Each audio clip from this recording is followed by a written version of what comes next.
বন্ধুরা, এলিন পল্লীর এই অংশে রয়েছে পুকুর হামিদ সরোবর। এই পুকুর হামিদ সরোবর তার পিতার নামে এই পুকুরটি তিনি উৎসর্গ করেছেন। পুকুরে পদ্ম ফুল ফোটে নাই, তবে ফুটু ফুটু ভাব, আর কিছুদিনের মধ্যে হয়তো পদ্ম ফুল ফুটবে। এমনি করে এই এলিন পল্লীতে সুন্দর সুন্দর রাস্তা নির্মাণ করা হয়েছে, যে রাস্তাগুলোর উপর রয়েছে খড়ের চালা। এই খড়ের চালার নিচ দিয়ে সেই ঠান্ডা একটি পরিবেশে সুন্দরভাবে এই এলিন পল্লীর চতুর্দিকে আমরা ঘুরে দেখতে পারি।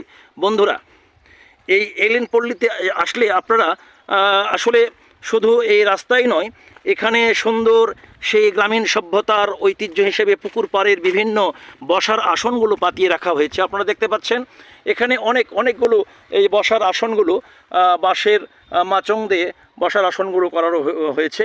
এখানে টিন ঘর একটি হবে, যার নাম দিয়েছে টিন ঘর রিমঝিম, অর্থাৎ এই টিনের চালে যখন বৃষ্টি আসবে তখন রিমঝিম শব্দে এই টিন ঘর মুখরিত হবে। তারই একটি এলিন প্রচেষ্টা চালিয়েছে। এই রিমঝিম শব্দ যেন এই এলিন পল্লীতে আসলে এখানকার মানুষগুলো শুনতে পায়। এই রিমঝিম শব্দ শোনার জন্যই তিনি একটি টিনের চালা বিশিষ্ট ঘর নির্মাণের একটি প্রস্তুতি নিয়েছে। বন্ধুরা, এমনি করে আগামী দিনে আরও কিছু দেখাবো, সামনে এগিয়ে চলি। প্রিয় ভিউয়ার্স, আমি আব্দুর রব দুলাল। আজকে এই মুহূর্তে এইখানে আপনাদেরকে নিয়ে এসেছি জয়পুরহাট জেলার সেই নিভৃত পল্লী ভুটিয়াপাড়া গ্রামে। সেখানে এই সদ্য নির্মিত এলিন পল্লী, এই এলিন পল্লীতে এসে আপনাদেরকে এই এলিন পল্লী থেকে জানাই সালাম, শুভেচ্ছা এবং অভিনন্দন।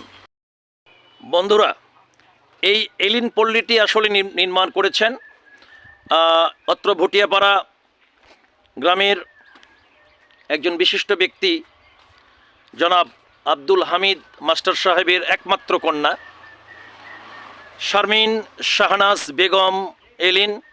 শারমিন শাহনাজ বেগম এলিন রাজশাহী বিশ্ববিদ্যালয় থেকে বাংলায় মাস্টার্স করার পরে তিনি এখন নিয়োজিত আছেন দিনাজপুর জেলার হিলি হাকিমপুর মহিলা কলেজের অধ্যাপিকা হিসাবে।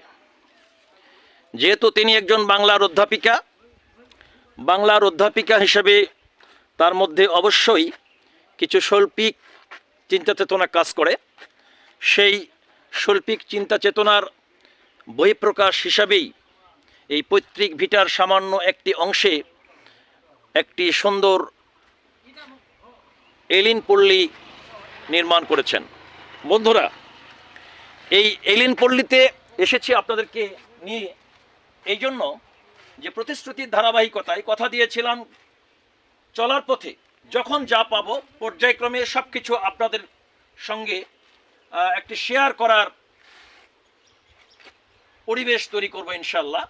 সেই প্রতিশ্রুতির ধারাবাহিকতায় আজকে আপনাদেরকে নিয়ে এসেছি এলিন পল্লীতে। যদিও এই এলিন পল্লী অত্যন্ত ছোট এবং ক্ষুদ্র পরিসরে, কিন্তু তারপরেও আমি মনে করি এলিন পল্লী ছোট্ট পরিসরে হলেও একটি শৈল্পিক কারুকাজের মধ্য দিয়ে শাহনাজ শারমিন এলিন অধ্যাপিকা, বাংলার অধ্যাপিকা হিসাবে তার মনের মধ্যে যে লালায়িত স্বপ্ন একটি সুন্দর রুচিশীল পরিবেশ তৈরি করার, তা তিনি প্রকাশ করার একটি অভিপ্রায় বা চেষ্টা করেছেন, তা আমরা বলতে পারি।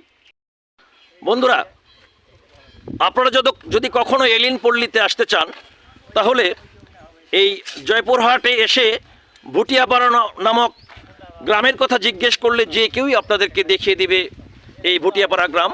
ভুটিয়াপাড়া গ্রামে এসে যদি আব্দুল হামিদ সাহেবের সেই এলিন পল্লীর কথা, অর্থাৎ আব্দুল হামিদ সাহেবের কন্যার সেই এলিন পল্লীর কথা যদি কাউকে জিজ্ঞেস করেন, সবাই এই এলিন পল্লীর কথা আপনাদেরকে জানিয়ে দিবে এবং দেখিয়ে দিবে। ছোট্ট কেবল নির্মিত, এখনও কাজ শেষ হয় নাই।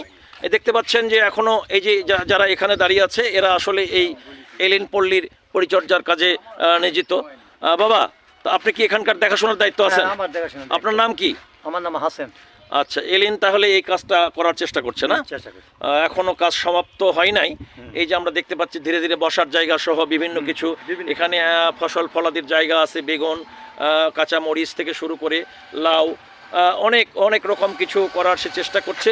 পাশে ছোট্ট একটি পুকুর রয়েছে, যা পুকুরটির নাম দিয়েছে আব্দুল হামিদ সাহেবের নাম অনুসারে। এখানে ছোট্ট একটি পুকুর, এই পুকুরটিতে মাছ চাষ করছে এলিন।